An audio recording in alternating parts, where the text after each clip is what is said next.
Well, good morning, everyone. And once again, welcome to another live this morning, and hope you're having a great start to your day. And I hope you've had your vitamin C. Have you? Okay, let's say hello here to our dear friends. There's Mike from Norland, right up at the top, Andrea, Niagara Falls, and Brahim. 1, 2, 3. And Sandy from Minnesota. Nice to have you on there. And another Sandy. How are you? Madeline, how are you? From Kippawa. John. And Nina from Chatham. And Janice from Brampton. Good morning. Cecilia, right from Sudbury. Marilyn, PEI. Wendy, Markham. And Nick from our staff. Anne, how are ya? St. Catharines. Betty Lynn, Brantford. Nellie, how is ya? And Lynn, Aurora, good morning. Jeanette, bonjour.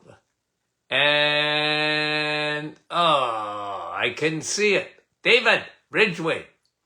Janice, Nouveau Brunswick, Thea, good morning. There's our friend Kevin from Oshawa. Suzanne Edmonton. Lakeland, is that? Oh, Georgie. Halifax, Nova Scotia.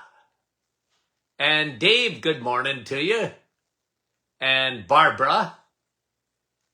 And Arlene, good morning. And Sue from Bolton. And Brahim says he sees Kevin. Margie, Kansas, and it's cold, eh? Yeah, well, it's cold here too. Helga from Peterborough, Diane, Nicole, Magog, Quebec, Milika, Stouffville, Dave, good morning. And Karen, how are you? John, Elgin, Illinois. Mary, and Kathy, Port Perry. And Denise, good morning from Oakville. Deb, good morning. Maria, Ottawa. And Donna, Elaine. Donna, Elaine. Donna. I think Donna was saying hello to Elaine. Francis, Nancy, Corsetti. And Debbie, Sturgeon Falls, hello. Rosalinda. And in the clouds, from Niagara Falls, Bonnie. Nativity, I thought I said hello to you. Carol. And 2 Carols in a row. And Mary from PEI. And Marlene, Newfoundland. Frida, Sudbury, good morning. Frida, how are you? Elaine, nice to have you on. And Muriel. And Manette. And Brahim says he loves everyone. I know you do, Brahim. Yvonne, Petawawa, 2 more. Elaine from Richmond Hill. And, I couldn't see it. It went up in those clouds. Donna, Carmel, how are you? John from Lefroy. Fran, Orangeville.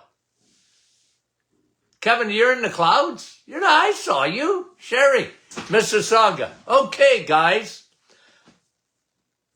How are you? Okay, let's get going. I want to talk to you about it was an article looking at research on PPIs, okay? So, do you know what PPIs are? Proton pump inhibitors, okay? PPIs. Now, what this article suggested was that there should be a black box warning on these meds, even though you can get some of them over the counter now.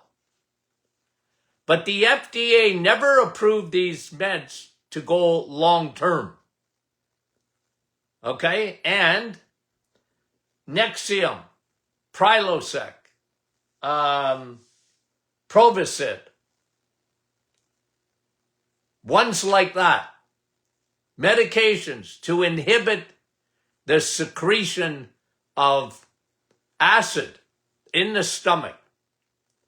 Big, big problems down the road. Now, okay, according to this article, looking at research, in 4 years of taking these PPIs, you have a 40% increase in the rapid onset of Alzheimer's. We're going to show you why in a minute. Heart attacks and strokes after 4 or 5 years are up 40% with people that take those meds. Wow. And big increase in autoimmune disease, people taking these over a period of time. And much more likely to get C. difficile. Okay. So think about that, and I want to sort of do a refresher here, okay? For some of you, this will be new, but I want to do a refresher on the stomach. And I think it's important to go over this. What happens there, okay? What happens in the stomach of yours? Okay, now look, I brought out my little chart. Let's see if I can bring it out. Okay, can we all see it? And for those listening on a podcast, imagine that stomach of yours. Okay, now what happens here? What happens in that stomach? Okay, and first of all, your stomach is meant to be extremely acidic. Extremely acidic. I say it at least once a week, but it might be even more often than that. Your stomach, the human stomach, has more acidity, or at least should have more acidity than a lion. Seriously. Okay? The human stomach should be between 1.1 acidity. Now, guys, you could swallow a penny and it'll melt it if your acidity in your stomach's at 1. But 1.5 to 3 is the acidity in that stomach. Now, nowhere else in the body do you want to be acidic. You want to be alkaline. And your blood, it's tightly regulated. So people often get pH wrong. They don't know what because they say, well, doc, cancer can't grow in an alkaline environment. Okay? Yeah, but your blood never becomes acidic. Okay? It never becomes acidic because your body won't allow it to become acidic unless you're dying, unless you're going into ketoacidosis, like right before you die. Your body turns acidic and it can't be controlled anymore. But you have a buffering system, especially your kidneys, to keep your pH slightly alkaline in your blood. But the stomach is completely different from that. The stomach it should be an acid pit, extremely acidic. And the problem is, if you don't eat foods that need, okay, because I go deep here. When you don't eat the right foods, the acidity in your stomach, it's use it or lose it. What else do you lose if you don't use it? Your gallbladder. Okay? Over here, your gallbladder. Use it or lose it. You're meant to eat meat. I didn't say only meat, but you're meant to eat meat. I prove it. I often use this with people that are skeptical. Well, tell me why, if you are meant to be a vegetarian, okay, or a vegan, tell me why you would need a stomach acidity to be between 1.5 and 3. Makes no sense. A cow has a pH much different than a human being. They're meant to eat grass. You're meant to eat meat. And again, I'm not saying only meat, okay? I'm not. What I am saying is if you don't eat meat and you're a carboholic, especially sugar, your pH is going to go up in your stomach. You don't want that. You want your pH to be extremely acidic for several reasons. Okay? For several reasons. Now, I talked to you about why people take medications. They take proton pump inhibitors. In your stomach here, okay, you have proton pumps. You know what they do? They produce acid. And when you don't have enough acidity in your stomach, when you're eating too many carbohydrates and not enough protein and in eggs, meat, and cheese, you know what happens? Your stomach acidity starts to decrease, your pH goes up, and your stomach tries to make up for it, so those proton pumps pump out a lot of acidity. Okay? And the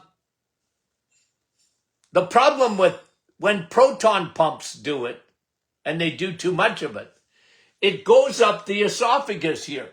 And that's how you get heartburn. We call it heartburn, acid reflux. No fun. It hurts, doc.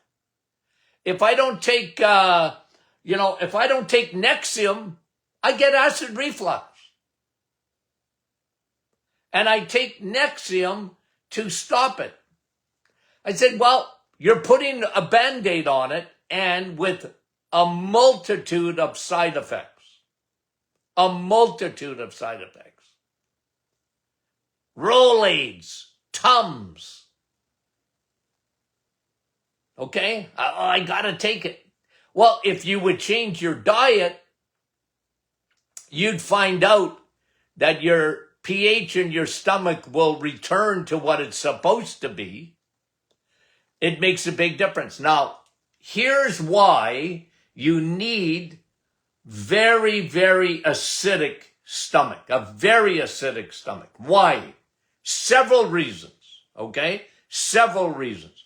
One, your stomach is one of the first places of your immune system. What? Yeah, because that acidity, bacteria can't survive in that acidity. It's one of your first line of defenses. And, I'll give you an example. If you use, food poisoning, and this has been proven, by the way, if you have a real good acidic stomach, you'll rarely ever get any kind of food poisoning. Look, and I'm not saying it doesn't happen. I just know research has proven. You see, your stomach is the first area of defense. Here's a reason, one of the reasons we see so much C. difficile. Okay? It's a difficile. It's a difficult. It's the French word for difficult. C. difficile. And it's a difficult bacteria because it's very resistant to antibiotics. And where do you get C. difficile? Generally in the hospital. the overuse of antibiotics, and the over-cleaning. Anyway, don't get me going. But what I'm telling you, one of the greatest defenses against that, even if you're in the hospital, is if you have real good acidity in your stomach. And that acidity depends on what you're eating. Okay?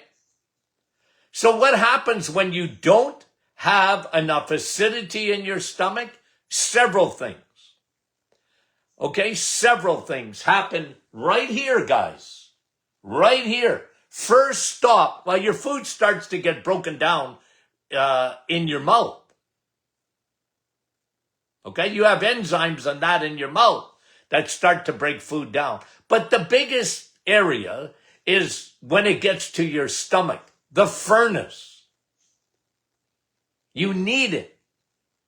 People don't think about it unless it hurts. They don't think about my stomach. Well, you should. It's very, very important to your health.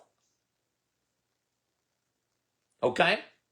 So, you don't eat the right foods, the acidity changes. That affects a lot of things, including your immune system. Now, your immune system is complex, right? It's not just, T cells, which are really important. They're your Navy SEALs of your immune system. But your primary area of defense against bacteria and viruses coming into the body is your stomach. It's stop number one. Okay, so when the pH goes up, big problems occur. Okay, if you don't have enough acidity in your stomach, you cannot absorb B12. Why do we see such a huge increase in low levels of B12? Why? Well, people are not eating red meat like that. It's down 30%. That's silly. 2, we got stomach problems. And if you don't have enough acidity in your stomach, you can't break B12 down. And you're not even absorbing, and you become nutrient deficient. People are walking around, they're overfed and undernourished. They don't have a good stomach. They're not breaking their food down. And you're not breaking down B12. You're not breaking down magnesium properly. You're certainly not breaking down heme iron. Why do people walk around and they look like Casper the Ghost? They don't first of all, they don't eat enough heme, H-E-M-E, iron. But if you don't have a good stomach, you can't even break it down. And you can't break down and absorb chromium properly. Selenium, which is chromium, blood sugar. Selenium, big time for your thyroid. People, and iodine. Iodine and selenium for the thyroid gets broken down right here. In French, we would say dans l'estomac. In the stomach. Very important. Okay? So you're not breaking down those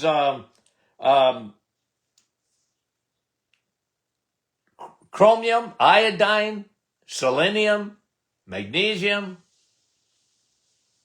Okay? And that's important. Here's another really important nutrient.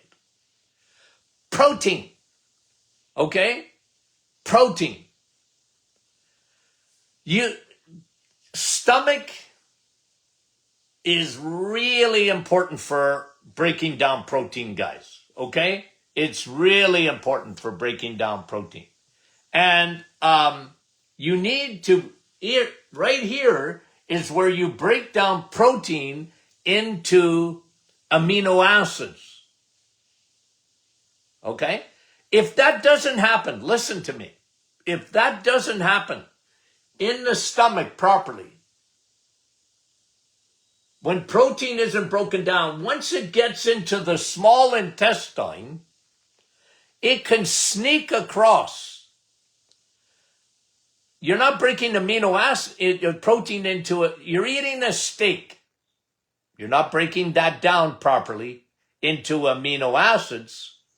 And if you don't, those, what we call peptides, go across from in here into the, it gets through the blood-gut barrier, it gets into the blood, and now your body starts producing antibodies. It flags it. Hey, what are you doing in here? Okay, your blood. It flags it. You got no business coming in like that. Where's the amino acid? It's only a peptide, so you know what happens? Your body flags it. That's a big cause of autoimmune.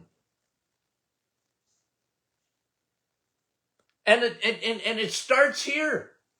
And then, of course, you know me and leaky gut. Well, you got to have leaky gut too for autoimmune. But the stomach, guys, the stomach. And in the stomach here, there's a lot of production of nitric oxide.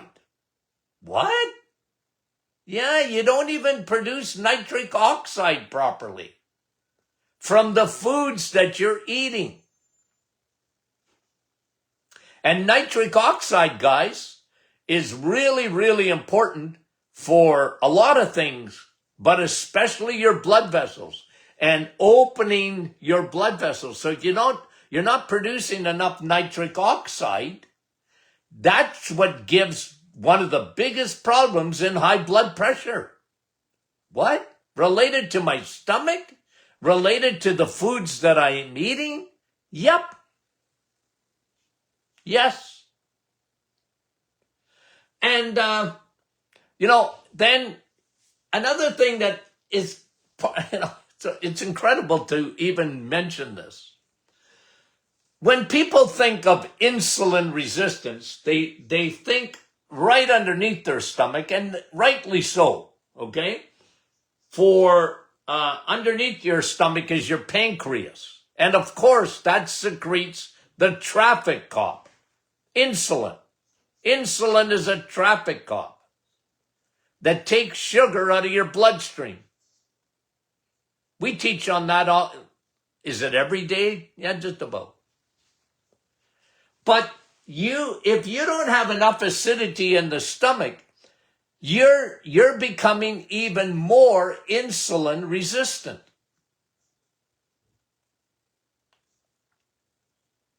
Even in the stomach. Do you think it's important? You bet your boots it's important. So, guys, I don't want you to have heartburn. I really don't. Okay? I know that it can be extremely uncomfortable and takes away from your quality of life, but you have to get to the root of the problem. You literally have to start at the basics of understanding your stomach. And as I get older, for me, I found that I need digestive enzymes to come in to help here. Okay? Big time. And I find that that's what, for me, it really helps me too, is digestive enzymes. Okay? Eating the right food, laying off those crappy carbohydrates, laying off the sugar. Thousands and thousands of people, not only in my practice days, but since then, when they implement a food change and they change fuels, they find, gee, you know what? My acid reflux is so much better. Like I can't get over it. Yeah, because you're changing at the very root of it, you're changing your pH in your stomach. Your body will respond to that. And you got to start there. Like I said, I use digestive enzymes. I find that to be very helpful, especially as I get older. I want to make sure I'm absorbing my B12 and breaking down my protein. Like I eat a lot of protein, guys. Okay? And by the way, protein should be surrounded by fat. Okay? Like steak and eggs and cheese. Protein, high protein, and fat. That's the way it's supposed to be in nature. But you need a good stomach. Okay? And you want to have a good immune system. This is part of your immune system. I know your gut is. You guys know that. We talk about leaky gut all the time. And I've never seen a case in autoimmune, ever, that isn't, where leaky gut isn't involved. I've never seen a case of it. From rheumatoid arthritis to Sjogren's to ulcerative colitis to Crohn's to, Hashimoto's, the thyroid. But remember, guys, even iodine and selenium, you need a good stomach to absorb those. Magnesium. How often are we talking about magnesium? All your B vitamins, guys. You need a stomach acidity for it. God gave you the stomach of a lion, even more. Like, to me, that's proof in the pudding as to what you should be eating. To me, it's one of the strongest arguments that I can give people. Well, what's your stomach pH? A cow's is 4 to 7. Very alkaline compared to, okay? And they need 4 stomachs. A cow needs 4 stomachs to break down grass, okay? Salad. Cows eat salad all day long. As someone said, so we don't have to. I always find that funny, guys. You can have a salad, by the way. I saw a lady last night and she said to me, Doc, I had chicken and salad for supper. As if it was going to tease me. Yeah, she was teasing, and I found it to be very funny. Okay, guys, little lesson on the stomach this morning. What an article. Talking about those proton pump inhibitors, those medications, extremely dangerous for C. difficile, Alzheimer's, imagine that. Heart disease, imagine that. Autoimmune, imagine that. Proton pump inhibitor. You know, we love short-term fixes, don't we? Eat your pizza and just take medication and then eat it again and take more medication and then eat it again. Eat whatever you like. That's the stinking, not only food industry, but the pharmaceutical industry. They get together, I guess. You know, eat pizza and swallow PPIs. Yikes. Love you. Okay, guys. Just a reminder, I mentioned this yesterday. Okay, just a reminder that if I didn't answer your, I know we had technical difficulties on last Friday.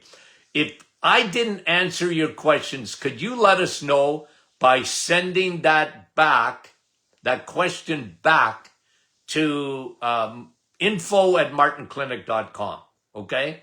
If you could do that for us, it would be very helpful. Because when I listened to it, I didn't get the technical difficulties that you did, okay, on my end. But I know it went across our audience, and I got enough feedback to realize that we had technical difficulties on that particular podcast. So let us know. And don't be shy. Send in your questions, guys. We love to answer them. Okay. Love you. Talk to you soon.